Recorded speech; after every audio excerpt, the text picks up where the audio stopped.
Di sini kelompok kami akan membahas soal mengenai acquisition and deposition of property, plant, and equipment. Sebelum itu, perkenalkan anggota kelompok kami. Yang pertama ada Aulia Rahma Azara dengan NPM terakhir 245, Hengesti Intan Hartono dengan NPM terakhir 059, Deva Azelia dengan NPM terakhir 080, Nazaratul Kholida dengan NPM terakhir 208, Aulia Safitri dengan NPM terakhir 247. Di sini saya akan menjelaskan jawaban soal nomor 1A, yaitu cara menghitung rata-rata tertimbang akumulasi pengeluaran untuk tahun 2019. Jadi pertama-tama itu membuat tabel yang berisikan tiga kolom. Ada pengeluaran di mana ada tanggal dan jumlah, dan juga periode kapasitas tahun berjalan dan rata-rata tertimbang akumulasi pengeluaran. Jadi, pengeluaran dilakukan pada 1 Januari.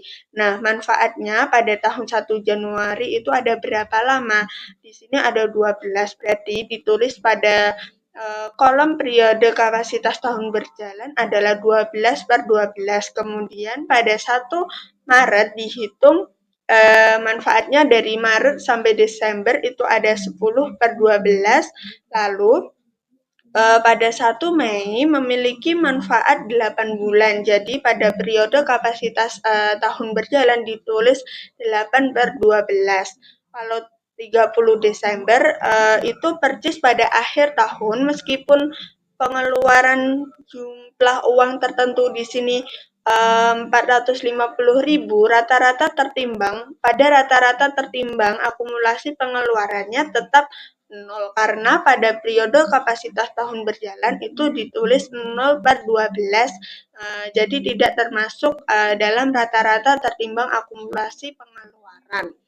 Terus setelah itu kita kalikan pada jumlah dan periode kapasitas tahun berjalan, di mana di sini pada tanggal 1 Januari jumlahnya 210.000 dikali 12, habis itu dibagi. Jumlahnya ditulis di rata-rata tertimbang akumulasi pengeluaran, yaitu 210.000. Dan seterusnya. Di sini total dari rata-rata tertimbang akumulasi pengeluarannya adalah 820.000, dan pada jumlah totalnya adalah 1.500. Selanjutnya yaitu soal 1B dengan perintah menghitung bunga yang dihindarkan karena ditambahkan pada nilai bangunan. Nah, untuk pertama-tama kita harus menghitung jumlah tingkat kapitalisasi dengan cara persentase tingkat bunga dikali dengan jumlah utang yang dibayarkan lalu dibagi dengan total utangnya. Jadi 0,10 dikalikan dengan 1 juta dolar dibagi dengan 2.500.000 lalu ditambahkan 0,12 dikalikan 1.500.000 dibagi dengan 2.500.000. Nah, sehingga hasilnya yaitu 11,2%. Lalu untuk langkah selanjutnya adalah menghitung jumlah biaya pinjaman yang tersedia untuk dikapitalisasi dengan cara total rata-rata tertimbang akumulasi pengeluaran dikalikan dengan jumlah tingkat kapitalisasi, sama dengan 820.000 dolar dikalikan dengan 11,2% tadi, sehingga untuk desimalnya yaitu 0,112. Nah, sehingga hasilnya adalah 91.840 dolar. Jadi bunga yang akan dikapitalisasi oleh Tinitan adalah sebesar 91.840 dolar. Selanjutnya yaitu soal nomor 1C, yaitu total bunga yang dikeluarkan sesungguhnya. Sebelumnya diketahui pada soal utang Tinitan yang secara spesifik berhubungan dengan konstruksi, yaitu ada bunga 15%, wesel bayar 3 tahun untuk pembelian tanah dan pembangunan gedung tanggal 31 Desember 2022 dengan bunga dibayarkan setiap tahun pada tanggal 31 Desember sebesar 750 juta. Lalu ada utang tainitan lainnya, yaitu yang pertama bunga 10% wesel bayar 5 tahun, tanggal 31 Desember 2019 dengan bunga dibayarkan setiap tahun pada tanggal 31 Desember sebesar 550 juta. Lalu ada bunga 12% obligasi 10 tahun yang diterbitkan pada tanggal 31 Desember 2018 dengan bunga dibayarkan setiap tahun pada tanggal 31 Desember sebesar 600 juta. Maka dari pernyataan tersebut dapat dihitung total bunga yang dikeluarkan oleh Tainitan adalah yang pertama dari utang konstruksi, yaitu 750 juta dikali 15%, hasilnya 112.500.000. Lalu dari utang 5 tahun sebesar 550 juta dikali 10%, yaitu 55 juta. Dan yang terakhir obligasi 10 tahun yaitu 600 juta dikali 12%, hasilnya 72 juta. Maka dari 3 utang yang diketahui tadi dapat ditotal bunga yang dikeluarkan oleh Tainitan adalah sebesar 239.500.000.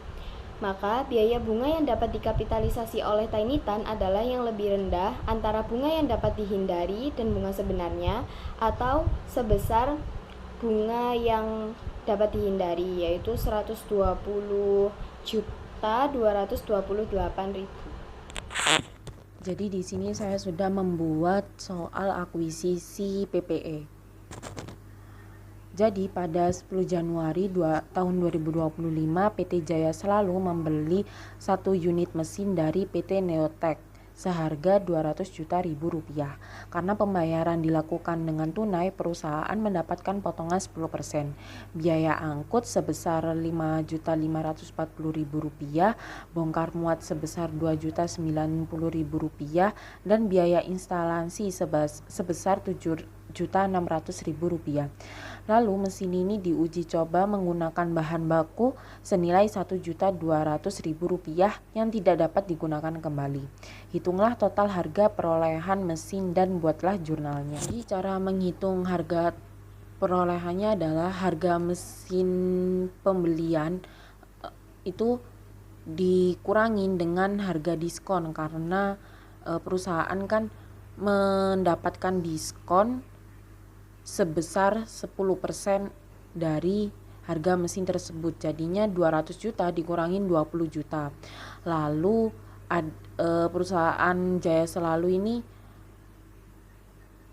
menggunakan jasa angkut dengan biaya 5.540.000 rupiah.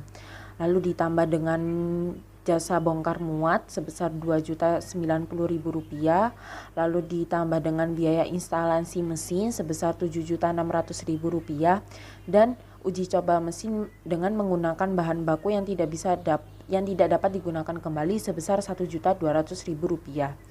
Jadi total harga perolehan mesin tersebut adalah 196.430.000 rupiah.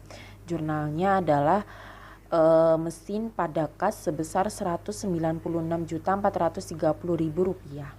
Baik, nomor 2, PT Sinar Jaya membeli sebuah mesin produksi pada 1 Januari 2020 dengan harga 150 juta. Mesin disusutkan selama 5 tahun dengan menggunakan metode garis lurus tanpa nilai residu. Pada tanggal 1 Januari 2024, mesin tersebut dijual dengan 2 skenario. Skenario A dijual seharga 60 juta, skenario B seharga 50 juta. Yang diminta hitung total penyusutan per tahun dan total akumulasi penyusutan hingga 1 Januari 2024. B. Hitungan nilai buku aset pada tanggal penjualan. C. Buatlah tabel penyusutan tahunan. D. Buat jurnal penyusutan akhir penjualan mesin untuk kedua kasus A. Perhitungan awal. Harga perolehan 150 juta, umur manfaat 5 tahun, penyusutan per tahun 150 juta dibagi 5 yaitu 30 juta per tahun. Lama penggunaan adalah 4 tahun. Akumulasi penyusutan 4 dikali 30 juta yaitu 120 juta. Nilai buku saat dijual 150 juta dikurang 120 juta sama dengan 30. Nah, di sebelah saya ada tabel penyusutan mesin tahun 2020. Beban penyusutan adalah 30 juta, akumulasi penyusutan 30 juta. 2021 beban penyusutan 30 juta, akumulasi penyusutan 60 juta. 2022 beban penyusutan 30 juta, akumulasi penyusutan 90 juta. Tahun 2023 beban penyusutan 30 juta, akumulasi penyusutan sebesar 120 juta. Jurnal penyusutan akhir tahun 2023, beban penyusutan di debit sebesar 30 juta, akumulasi penyusutan di kredit sebesar 30 juta. Jurnal penjualan aset, kasus A mesin dijual 60 juta, nilai buku 30 juta, harga jual 60 juta, biaya penjualan 40 juta, jadi pendapatan bersih sebesar 60 juta dikurangi 40 juta sebesar 20 juta, rugi 30 juta dikurangi 20 juta sebesar 10 juta. Kasnya ada di debit 60 juta, beban penjualan mesin di debit 40 juta, akumulasi penyusutan di debit 120 juta, rugi penjualan aset 10 juta di debit, mesin sebesar 150 juta di kredit. Kasus B, mesin dijual dengan harga 50 juta, nilai buku 30 juta, harga jual 50 juta, biaya penjualan 45 juta, pendapatan bersih 50 juta dikurangi 45 juta sebesar 5 juta, rugi 30 juta dikurangi 5 juta sebesar 25 juta.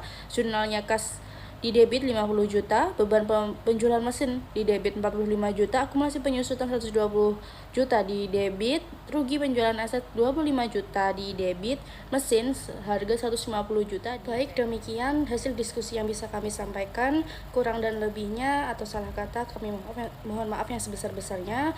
Wassalamualaikum warahmatullahi wabarakatuh.